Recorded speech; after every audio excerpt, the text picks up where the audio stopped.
నెల్లూరు నగరంలోని 50వ డివిజన్లో ఎన్నికల సమయంలో ఇచ్చిన హామీని మంత్రి నారాయణ నెరవేర్చారు. బుజ్జమ్మరేవు సమీపంలో సిద్ధి వినాయక ఆలయాన్ని 40 లక్షల రూపాయలతో పునర్నిర్మించేందుకు ఆయన సతీమణి రమాదేవితో కలిసి భూమి పూజ చేశారు. మంత్రి దంపతులకు నగర టీడీపీ మహిళా విభాగం అధ్యక్షురాలు కపిర రేవతి, రాష్ట్ర warehouse corporation director Kapira Srinivasulu దంపతులు ఘన స్వాగతం పలికారు.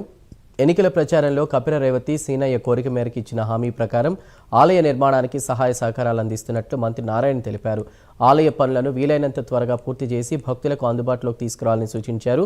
మరోవైపు స్థానిక రజకుల ఆకాంక్ష మేరకు సమీపంలోని చాకలిరేవు అభివృద్ధిపై మంత్రి కీలక ప్రకటన చేశారు. ఇప్పటికే పూర్తయిన గదులతో పాటు మిగిలిన గదుల నిర్మాణాన్ని కూడా త్వరగా పూర్తి చేయాలని మున్సిపల్ కమిషనర్ను ఆదేశించారు.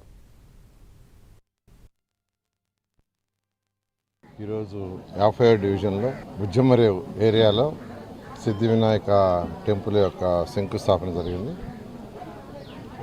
ఇది అంతకుముందు ఒక టెంపుల్ ఉండేది, అయితే దీన్ని ఎవరు పట్టించుకోలేదు.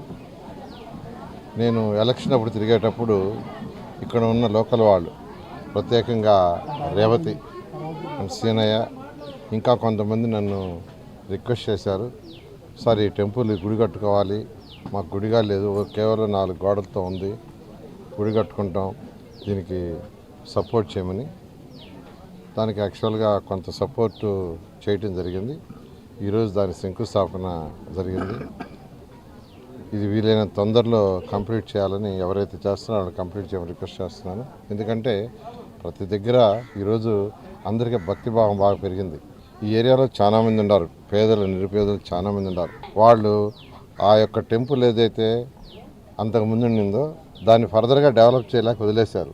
దాన్ని వీరు అడగటం నేను యాక్సెప్ట్ చేసి చేయటం జరిగింది. ఖచ్చితంగా వీలైన తొందరలో చేసి ఇక్కడున్న ప్రజలకి యాక్చువల్గా ఆ టెంపుల్ ఒక మంచి టెంపుల్గా వచ్చే విధంగా చేయటం జరుగుతుంది.